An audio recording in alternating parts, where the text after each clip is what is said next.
So we are backing into your retirement planning. And in this episode, we're gonna talk about your expenses. How much does it cost for you to retire the way you dream about? In step one of the series, we identified how much time we have left. I explained that my idea of the 4-quarter career is that your career typically starts at like 25-ish years old. That gives you a chance to get through high school, get through college, maybe even a secondary degree, and get into the workforce with the traditional retirement age in America at 65. So from 25 to 65, 40 years broken up into 10-year segments. And so we have 4 quarters to get you from your first day on the job to retiring comfortably. In step 2, we then dreamed about the retirement we wanted. How do you want to spend your time with your community? How do you want to care for your body? What is the kind of cheer or fun you're looking for? Are you interested in engaging more with your church? What are the markers of a healthy, successful retirement to you? For me, it was spending time with my family and donating more of my time to my community. It was spending on my friends' kids and on my grandparents. Not necessarily travel, but a lot of FaceTime with the people around me. It was exercising pretty consistently. I wanted to be the 80-year-olds who still swim laps in the morning, or the 65-year-olds who are still doing body pump at the gym. I want to have full range of my body. I want to have full range of my mind as much as is in my capability and my control. And I want to have the healthiest marriage I can. Right? I want to retire with my husband and I want to spend our golden years before we go on to see the Lord being able to enjoy the fruits of our labor. Those were steps 1 and 2. And now in step 3, we have to put an actual number to that dream. How expensive is, at least using today's figures, your dream retirement? And that starts with asking, actually, how much does your current life cost? So let's start there with episode 2. How much does it cost to live your current life so we can slowly transition into how much it costs to live your future one? So for many of you, this should be a pretty easy question. Yes, because you guys keep a budget. And every day you log into that budget how much you've spent. Every quarter you look at your net worth. Once a year you sit down with your CPA. I know you're doing all of the stuff to have a healthy financial profile. So when I ask you how much your life costs, you should be able to either rattle off a number to me pretty quickly or at least go to your budget and look it up. Okay. Because I was able to go to my budget to look up how much it costs to live the life I currently live. But if you can't, that's where I want you to start. When we're thinking about retirement, part of that process truly is budgeting. So if you are not budgeting today, you will not, won't be able to, won't know how to budget in 40 years. And I also want to add, that's not just for you, that's for anyone else who has to carry on your budget if you can no longer do so. For example, my parents both have budgets. My mom has a budget, my dad has a budget, and I see those budgets. Why those budgets are so important is because it helps me continue the lifestyle they want in the event they cannot do it on their own.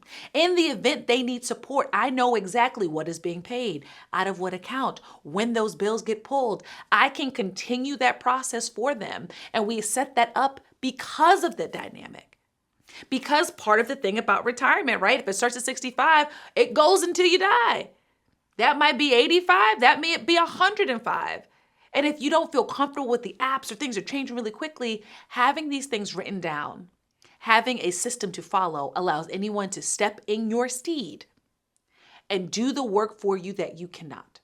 Now, backing here to us in 2025, what that budget does is say, hey, I, in today's body, in today's world, with today's finances, am managing this as best as I can.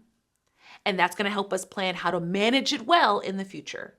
But again, without that first step, if you don't have a budget, you will not be able to do this work in order to figure out what you need. Or, here's another part, you will be susceptible to any sort of marketing convincing you you need something you don't. I I'm going to explain my numbers in a little bit, but one of my big things is like I'll hear, oh, you need $1 million to retire. You need $1.5 million to retire, and I'll be like, where, why, how?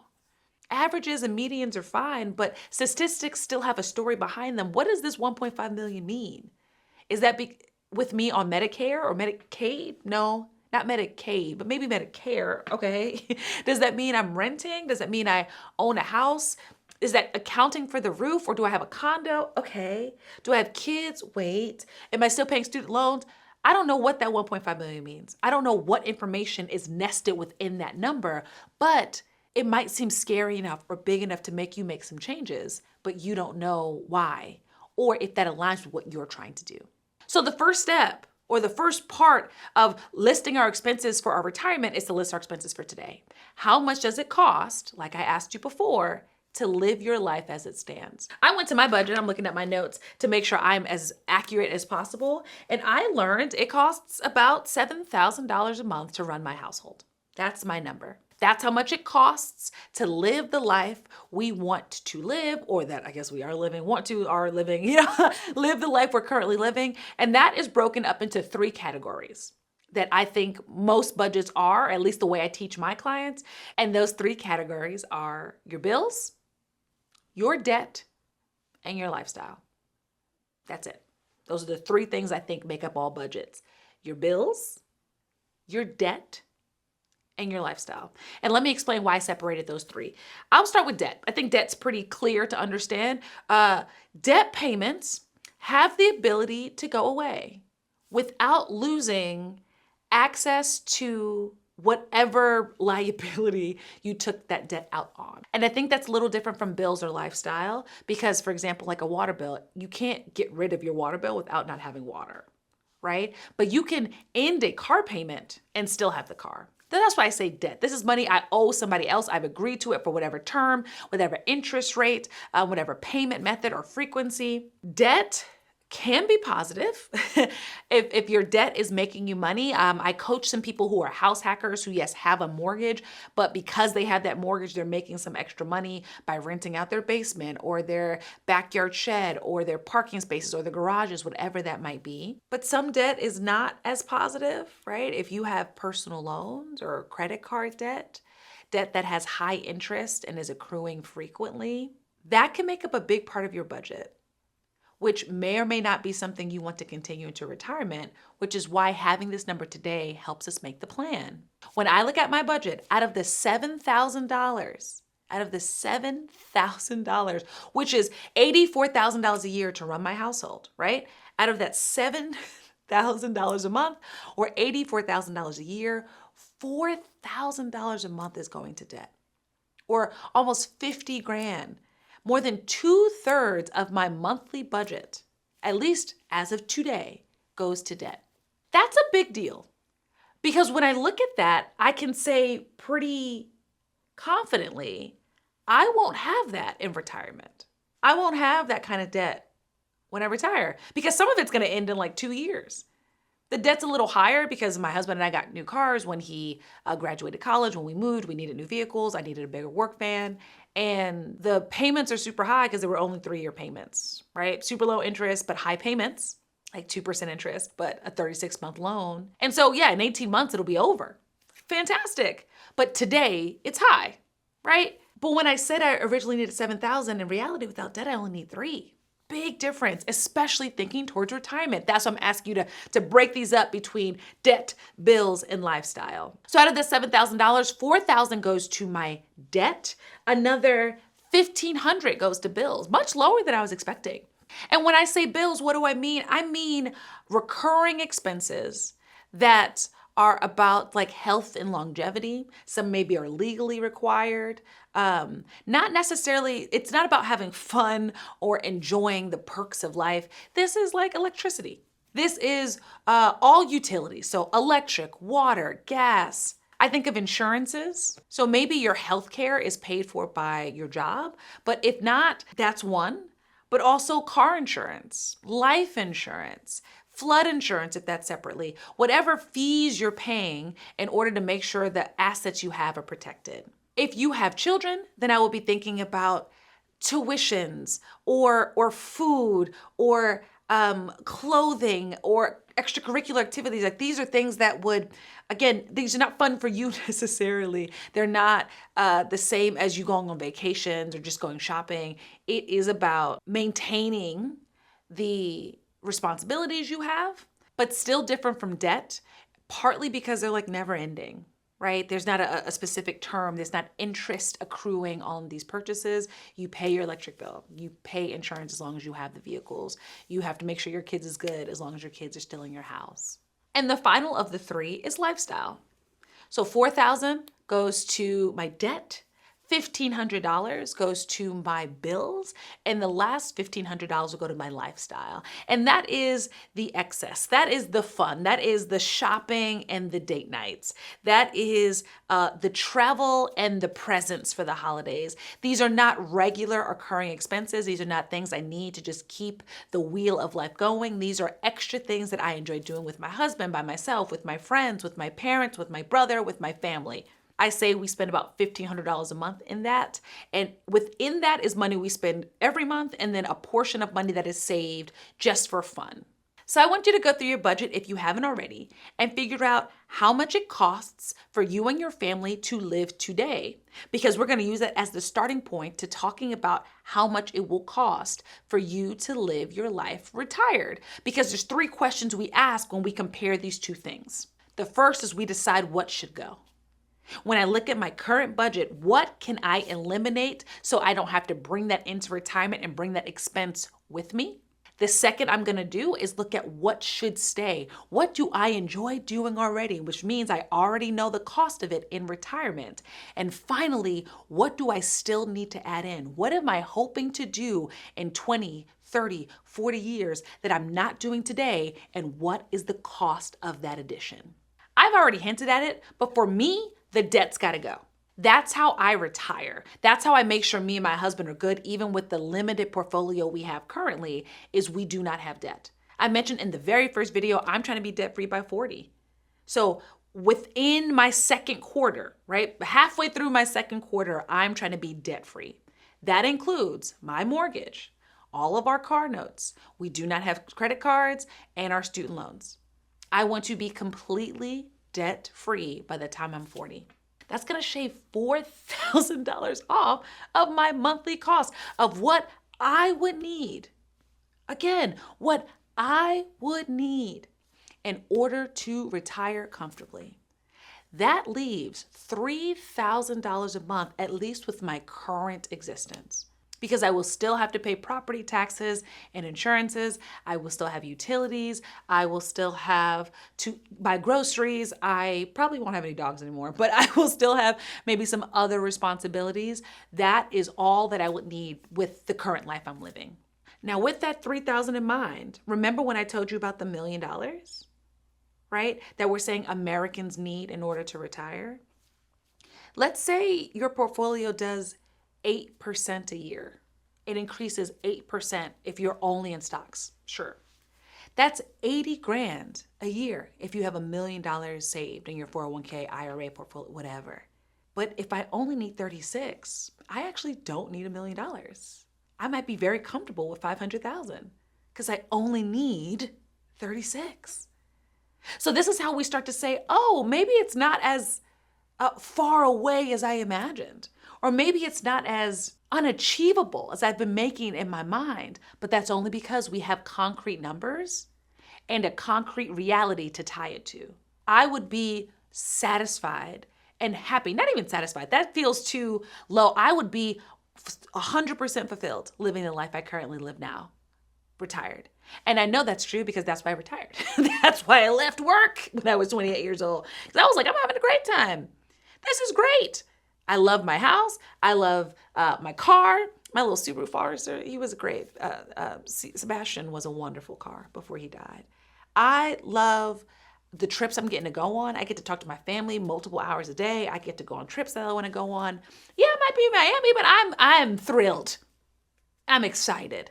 So that's the first decision you need to make. What is going to go?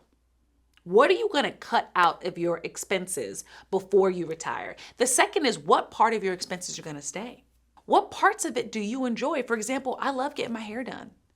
I want to keep that as a cost moving into my retirement. I don't want to stop going to the salon. I love getting a pedicure. I want to keep that in my budget moving forward. I don't want to get rid of that. I want to take baths and use all that water. I want to water the lawn. I don't want to have to turn down my AC or turn up the heat, right? I want to live the way I've been living. I'm happy keeping all of those things. Now, I will say there's some things we got rid of that were part of bills and expenses, but we do that now. Like we said, hey, we're not using the Hulu. Or hey, we're not using the Netflix the way we want to. And maybe that's something that could go in terms of lifestyle. But in reality, for me, most of what I'm building is stuff I want to build on moving forward. They're the foundation of what I'm going to have in my retirement. When I've done this activity with some of my clients, one of the things they realize as in what should stay is like how they help their kids. So maybe for some, that's going to go. They're going to say, oh, I'm not going to have this expense anymore once they graduate. I want to be done. Once they move out, once they get married, I'm over it. And some people say, actually, I want to keep that in. Maybe I'm not going to give the same amount I used to, but I want to keep a $500 monthly budget that I can spend on my kids, $1,000, $2,000, whatever that might be. I want to keep that in to spend on my kids or grandkids as I move forward. Decide what's leaving, decide what's staying, and decide what else has to be added. There are a few expenses that I don't currently have in my budget that I think about, a big one being children, to say, okay, that is something that would need to be added to my budget in order to retire the way I would want to if I had kids. My husband and I don't travel internationally very often, but that's something I would like to do more in my retirement. That would be an extra fee, an extra cost that I would have added into my budget that I don't do today that needs to be accounted for because of my retirement. Our insurance right now comes from my husband's job. So if he stops working, that's another cost that would need to be added to our current budget that we don't at the moment pay for in order for us to retire the way we want to retire. We started with how much our lives cost today. Broke that up into debt and bills and lifestyle. And then while looking at that number of today's cost of living, decided some of it we're going to keep, some of it we're going to get rid of, and there's still some stuff we might need to add. And finally, for this part of the series, we have to figure out what is that difference? What is the numeric difference between how you're living and how you want to retire? And I'm not asking you to think about the income or how you're going to make the funds. We're going to talk about that more in the next video. I just want a number. So when I think about my current life at the $7,000, I'm really comfortable keeping that number the same. I'm really comfortable sitting between, I'd even maybe go down to 6, but saying, okay, I think my dream retirement can be had making $6,000 to $7,000 a month if I have no debt. Because that $4,000 a month I'm spending currently on debt is more than enough to pay for my insurance as I age. It is more than enough to help support any kids that I might have. It is more than enough to take care of the assets that I'll retain in the meantime.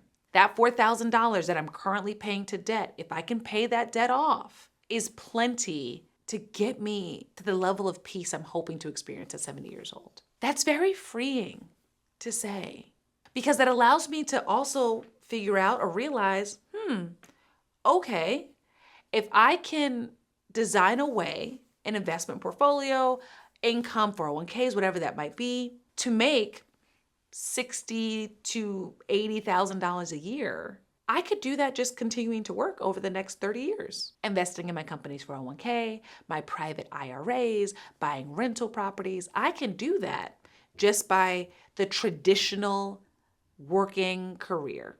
While working my second, third, and fourth quarter, not even trying to pay off the debt by 40, right? My mortgage is going to be paid off before I'm retired because it's only a 30-year mortgage. My car notes are going to be paid off before I'm retired. They're only 2-year car notes. The student loans, well, student loan. That might take a little more attention. But it's already going to happen. And that's, at least for me, this massive weight off my back of like, oh, what I want is accessible with the traditional plan. I might not want to wait until 65, which is why I started this whole video with like, well, how much time do we have before you're trying to retire? But if I can build up a cash flow of $60,000 to $80,000 while not having debt, I'm actually in a really good spot.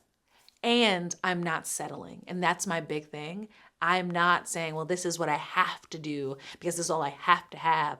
I started this with, this is what I want to do. This is what I want to have. Oh, wow, I'm a lot closer than I thought. You might have that same response, or you might realize I'm actually further away than I imagined.